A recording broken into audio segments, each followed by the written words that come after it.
Operation demonstration of track type 20, dozer blade and hydraulic thumb. First, put down the pilot device. The long lever on the left controls the left track.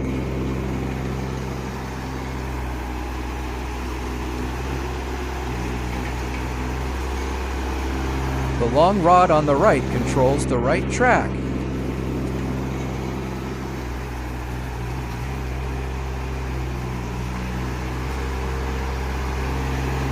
The left pedal controls the hydraulic thumb.